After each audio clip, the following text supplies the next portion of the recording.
My name is Abiodun Everybody alias Godogodo. Okay, wetin be your work? Robbery. How many years ago you don start robbery? 8 years ago.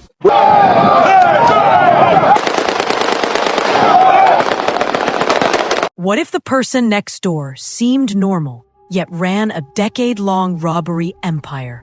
From scrap dealer, gang leader, top most wanted, capture. For more than a decade, one man held Lagos in fear. A man the police chased from state to state, but could never catch. A man who lived a double life, gentle and quiet in public, yet ruthless on the streets. This is the unbelievable story of Abiodun Godogodo Egunjobi, the man the police once called the most dangerous robber in the Southwest. Abiodun Egunjobi didn't start off as a criminal mastermind. He was born in the late 70s in Aten, Ogun State, a poor but quiet environment. Life was hard, school wasn't steady, and by his teenage years, he moved to Lagos in search of survival. He ended up in Gatankowa Market, Abule Egba, the popular scrapyard where old iron, burnt electronics, and damaged cars are sold. Every day, he dragged metal scraps under the sun. No support, no guidance, no future. But in that scrapyard, he started meeting people, the type of people society rarely talks about. People who lived by the street code. People who survived by force, not by luck. And little by little, Godogodo was changing. His first arrest wasn't even armed robbery. It happened during a community riot where he was picked up by police and thrown into Kirikiri prison. He expected a short stay, but instead, he spent years behind bars, exposed to angry inmates, hardened criminals, and gang leaders. Prison did not reform him. Prison trained him. By the time he stepped out, he wasn't the scrap dealer anymore. He had connections, he had a crew, he had ambition, and Lagos was about to meet a different man, the man called Godogodo. Godogodo never operated like a normal Lagos robber. Most robbers carried 1 or 2 guns. He carried multiple AK-47s.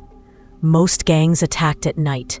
His gang attacked in broad daylight. Most criminals avoided police. Godogodo challenged them. To him, the police were the enemy. According to his confession later, he believed eliminating them kept him safe. What truly made him dangerous was his intelligence. He studied security patterns. He knew when police changed shifts. He knew which roads had the slowest patrol response. And after every operation, he disappeared. No fingerprints, no trace, no identity.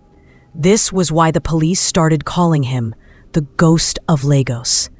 Everything changed on the 9th of September, 2012. A day Lagos will never forget. It was later nicknamed Black Sunday. That day, Godogodo's gang launched one of the most coordinated robberies in Lagos history. Multiple banks hit, bureaux d'échange raided, police officers ambushed, innocent civilians caught in the crossfire. The gang moved from place to place with military precision, blocking roads, firing into the air, and escaping without a single arrest. People panicked. Businesses closed. Lagos became silent. And when the dust settled, the police vowed that this was the last time Godogodo would embarrass them. It became a personal mission. But here's the twist most Nigerians never knew. Outside crime, Godogodo lived like a calm, everyday man.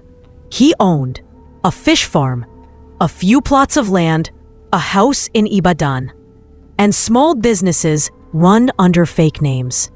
His neighbors described him as quiet and easygoing. No one suspected anything. He played with children. He kept to himself. He never flaunted wealth. He lived clean because he wanted to remain invisible.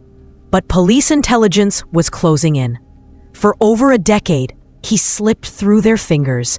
But in August 2013, everything changed. After months of tracking his calls, monitoring his associates, and studying his movements, the Lagos SARS team traced him to a house in Ibadan. That night was intense. Officers surrounded the compound quietly. They stormed the building. Godogodo didn't fight.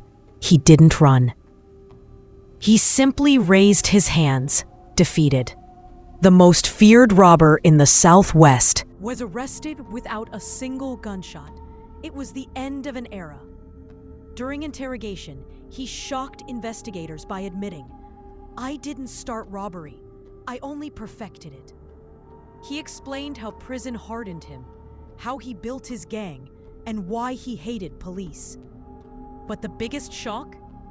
Years after his arrest, there were reports that even police files about his case were missing, creating a mystery around his final judgment. Some say he is still in prison. Others say he vanished into the system. The truth remains cloudy.